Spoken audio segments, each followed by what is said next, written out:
But look at the results.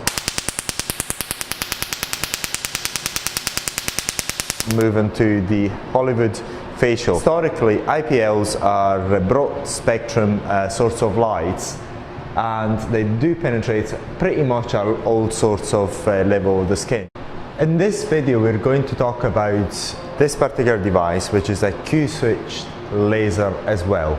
As you've seen in the other video, this is also an e-light for hair removal and skin rejuvenation, as well as an RF device, a bipolar RF device. But in this particular video, we're going to talk about the Q-switched laser function. And before we do that, we're going to talk about a bit more about laser tattoo removal and Q-switched lasers, and what the difference is between the Q-switched lasers and the other sorts of lights, which is, for example, the E-light in this case, or IPLs, or lasers for hair removal and other applications. The Q-switched lasers now, when this is a diagram, a picture that shows the how the lights propagate inside the skin at different wavelengths, and we've got other pictures as well with it. But this is just to give you an idea that normally, historically, IPLs are broad spectrum sorts of lights, and they do penetrate pretty much all sorts of level of the skin. So they have been used in the past as well for tattoo attenuation and removal too. However, lasers have got the peculiarity of also emitting at one or specific wavelengths. So this is the main difference between the normal IPLs, which are broadband spectrum sorts of light, which actually last far longer than a normal Q-switch laser, and lasers that normally emit at one or multiple wavelengths. And in this case, our Q-switch laser emits at two main wavelengths, which we're going to talk about in a second. And so this is a diagram that shows you how they work. Basically, when you're talking about a Q-switch laser, we are delivering a high amount of power within a very short period of time. This second in the region of nanoseconds. However, there are other lasers which claim to work at picoseconds and so on, which that work at picosecond, where this is not nanoseconds, is in the order of picoseconds, and they claim that they get better results for tattoo removal. This particular graph is very important because it shows you the difference in power that you can deliver with a Q-switch laser. With a Q-switch laser, it's like you have an elastic band hitting your hand, or your skin in general, whereas with other sorts of lights you do feel the light, but it's not the same. You don't get the same hitting sensation that you get with Q-switch lasers. Say, for example, in this case, the green, we've got a rough representation of an IPL. So the intensity is much lower than the peak intensity that you get with a Q-switch laser. And this is why when you go to have your tattoo removed with a Q-switch laser, you hear the banging noise, which you're going to hear very shortly with a Q-switch laser as well. So the main difference is that with a Q-switch laser, you're able to deliver a lot of energy within a very short period of time, and that results in a sublimation as well. Sometimes it depends on what type of laser you're using of the skin, which leaves that white mark on the skin, which you'll also see here as well. Now, and then other sources of light which are not as don't actually deliver as high intensity as the Q-switch laser does within a short period of time. Now, this is just another slide to show you and to remind you that you have to be particularly careful with darker skin types because of the hypopigmentation problems that you get with lasers in general. And there's no laser, so far they've been proven to be completely immune to hypopigmentation. What we know that doesn't cause hypopigmentation in tattoo removal and other treatments is the use of voltaic arcing, but as you know, we're specialists in that, and if you want to know more about that, you can find information about voltaic arcing on voltaicplasma.com. So whenever you're dealing with dark skin tones, be careful with lasers and also Q-switch lasers. Try to use lower intensity. Some practitioners also prefer not to treat them at all. Now this is a slide just to show you the main principle of tattoo removal using a Q-switch laser. So you hit the skin, then the pigments somehow to a certain extent are scattered, and then they get reabsorbed. This is another picture showing you the same thing, as I say, the pigmentation inside the dermal layer, the light that hits it, the scattering, and then the absorption. This doesn't happen perfectly. As you may know already, these devices have the power to not to completely remove most of the tattoos, but to fade them. So what you get actually is a certain degree of fading after each treatment. Now, this is another representation showing you the same thing, just again, just to make that concept quite clear in your mind, the way the tattoo removal or laser tattoo fading works. So you hit the tattoo pigments with a source of light, and then those pigments that are scattered get dealt with by our immune system and get therefore the tattoo is lighter than it was before. Now this slide is very important because we're introducing the concept of the color sensitivity of laser when it comes to tattoo removal. As we know, and it's very well known, when you try to remove tattoos using lasers, not all colors can get either removed but better attenuated using lasers. There are certain colors that, say for example the light blue, are almost impossible to get absorbed or to get attenuated by using lasers. But other colors, say for example black is the easiest, and certain other colors like grey are easier, and so on. And different colors react better than others, also depending on the wavelength that you're using. And this is a slide that gives us an introduction, a rough introduction to color, another color sensitivity, what we do normally with Q-switch lasers when we talk about tattoo removal. Once again, if you're using other methods like voltaic plasma for tattoo removal, this goes out of the window because that voltaic plasma is non-color sensitive. You actually remove all colors within the same, remove or attenuate all colors within the same treatment despite the color that you want to get attenuated. Now, with YAG lasers, normally, historically, YAG lasers have a wavelength of 1064, which you actually have in this particular device, are quite good for black and blue. So you get these two types of colors attenuated to a certain extent, especially the black, not as much the blue. Especially not the light blue. The 532 nanometer wavelength is better for red, for more the colory tattoos like red, orange, yellow, brown, and so on. The very light colors are always quite a pain in the backside to try and attenuate and fade using lasers anyway.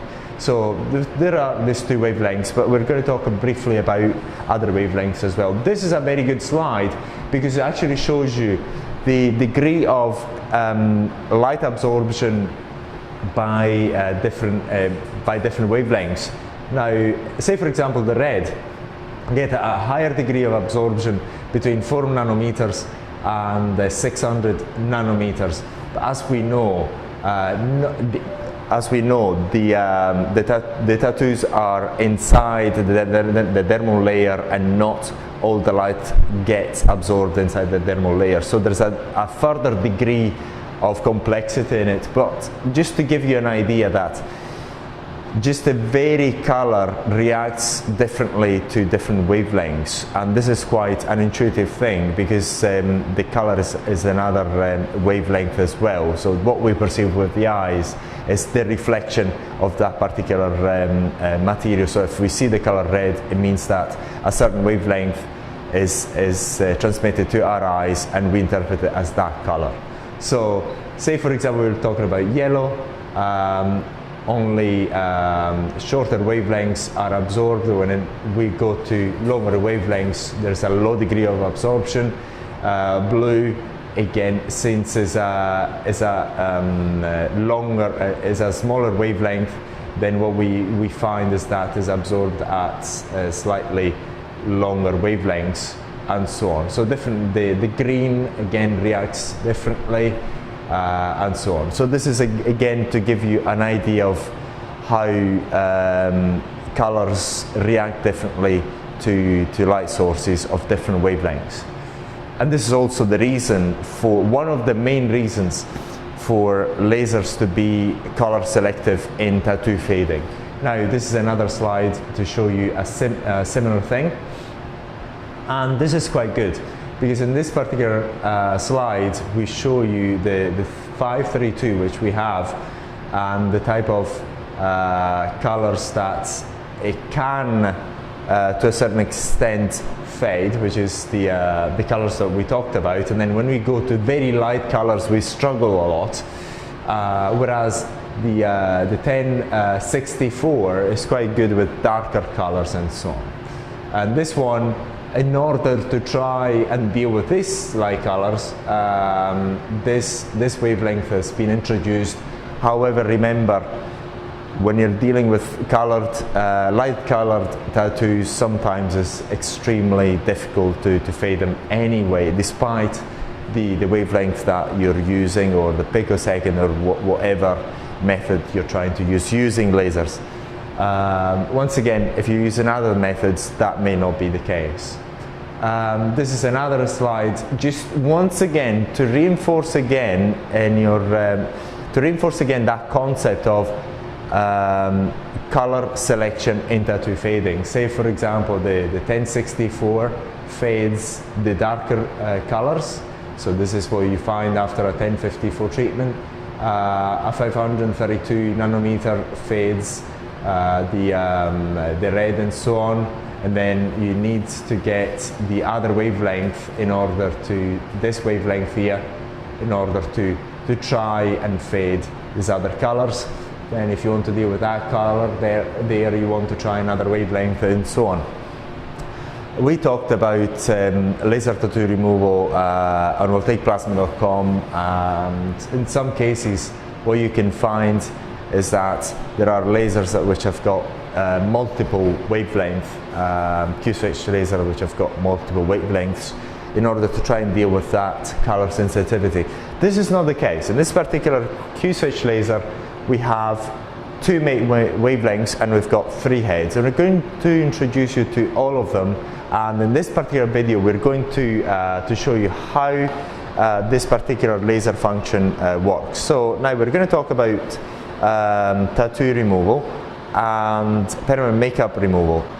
So this particular head, if you just get closer, if this particular head is the 1064, and this is the one that is used for dark colors and dark blue as well. So, and this is the one that you can use with tattoo removal and permanent makeup removal. This particular one, whenever you're dealing with color tattoos, you can use the 532 nanometer wavelength to remove those as well. And then you can remove those, and you can use this particular head for both applications, tattoo removal and permanent makeup removal.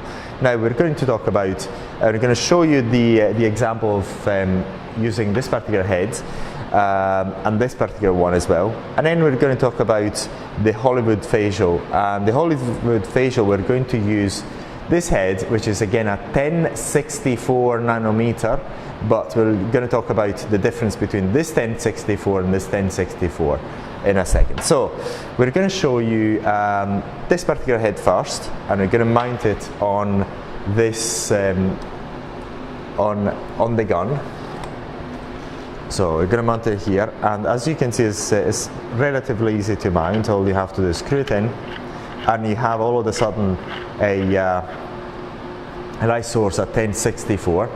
Now I'm going to select tattoo removal, and I'm going to get it ready, and we have different energy levels, and I'm going to use the highest one for this particular test, and the frequency is the number of shots per second. So in here I'm going to select the maximum, so just as an example, so you can see the capabilities of this device. And I'm going to press ready, which is actually, yes, it's standby ready, so it should be ready. I'm going to show you what it does to this piece of paper.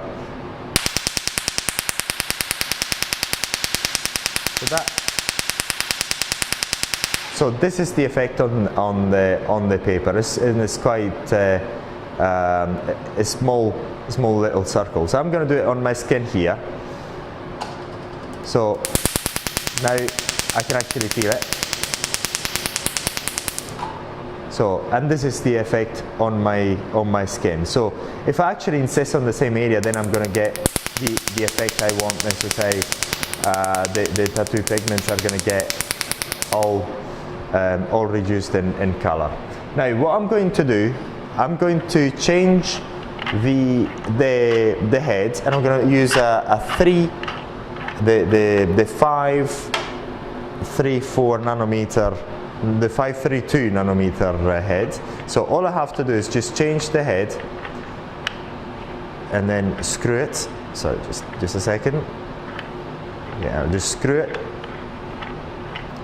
And once it's screwed in, I'm going to do the same. So I don't have to change anything in the settings there, and I go in and change it. As you may be able to see, as you may be able to see, in this case the light color is quite a greenish, and this is because of the wavelength that has been changed. I'm going to do the same thing on my skin here.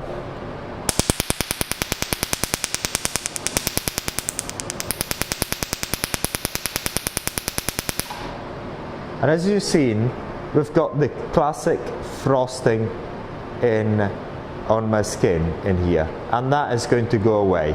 For a tattoo removal treatment, what you do, you actually insist on the area longer and longer, so that you can actually get into the pigments. So that is the way it works. Now, what we're going to do in this case, so I'm going to press standby, and we're not going to show you the permanent tattoo removal, the permanent makeup removal, simply because it's the same as the tattoo removal setting. So settings wise, you've got the frequencies, so say you can select from 1 shot a second to 10 shots a second, up to a level of energy of 50. And then what we're going to do, we're going to move into the Hollywood facial. And the Hollywood facial, what we're going to do, we're going to use the same setting, but we're going to use the head for the Hollywood facial, which we're going to show you in another video. We're going to show you the example of how the treatment is carried out in another video.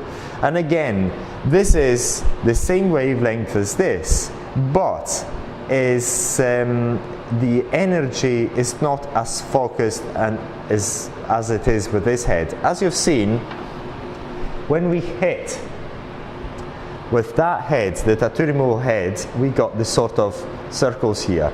Because of the different type of treatment that we want to carry out, the energy is spread out more with this particular head here. So we're going to show you how spread up it is. So I'm going to press ready here. So remember, this is the same 1060 that the same wavelength is used here. So, but look at the results.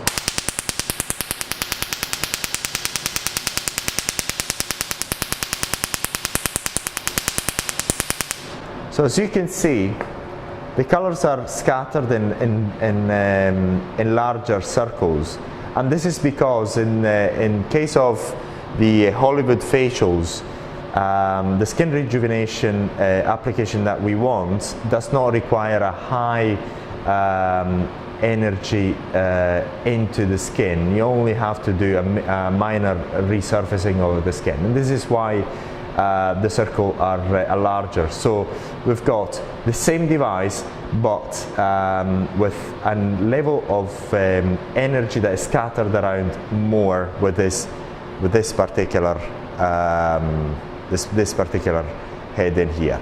So we talked about that, and now we're going to go and talk about freckles removal. Is the exact same, but in freckles removal you can either use this particular head, or use the 1050, or use the 532 nanometers if you want. But normally it is suggested that you use this particular head because the energy that you require for freckle removal is particularly low, and all you need is a superficial resurfacing of the skin in order to remove the freckles. But this is almost all for this type of device. We talked about the Q-switch laser, and we're going to move on and talk about another very interesting feature of this device, which is an advanced one. So we're going to go and change the setting in there. Now, this is an advanced feature. In this case, so in here you can change the language of the software. We've got a good number of languages there, but you would want to only use English. The temperature here is the water temperature inside the device, because the water is used for two main reasons. One is to cool the heads of the E-light and the RF head, and the other one is to also cool the light sources, which are the laser, the Q-switch laser, as well as the two E-light heads. And then here, so say for example, if what you don't want to do is to have that water to be at too high temperature, because it's going to damage the system. Normally it's set by factory setting at 55, but you can change that as well. We don't suggest you do that. It's changed at 55, you can change it lower and so on. So what happens is, if that temperature, that water temperature goes above this particular threshold, the device cuts out automatically. So, and this is a very good function. We've got water set on, water set off, which is to say this particular function is for you wanted to have it on all the time. Is for it tells the pumps, the 3 pumps inside this device, to keep pumping the water into the system to cool down the 3 light sources, and this is the count of each particular head, which actually increases as you use the device, and you can actually clear it if you wish. If you want to clear it, then it keeps asking you for the password anyway. So just to give you, to go back and look at the water, here you've got the water temperature. At the moment it's winter, so the water temperature is very low, so there's no problem. So in this case, it gives you the water temperature, which is not to be confused with the air, but it's the water temperature inside the tank of the device. So this is all for this particular video. If you have any other question, please let us know. Hopefully we covered everything that you need to know in order to start operating this device. If you want to know more, there are other videos on how to use this device, and also more detailed information is on the manual, inside the manual, which is published on our website. So thank you very much for watching.